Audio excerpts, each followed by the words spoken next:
কক্সবাজার শহরের লোডশেডিং।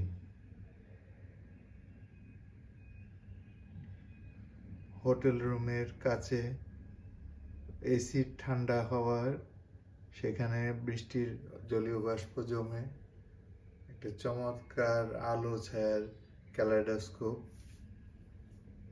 দেখতে ভালোই লাগছে। আসলে কিন্তু এখন বৃষ্টি হচ্ছে না, কিন্তু কাজটা যেহেতু প্রচন্ড ঠান্ডা ছিল সেখানে বাষ্পগুলি জমে বিন্দু বিন্দু জল এবং সেই জলের ভিতর দিয়ে প্রবাহমান ট্রাফিক আর দূরে হোটেলের জেনারেটরের আলো, এটা একটা অসাধারণ দৃশ্য।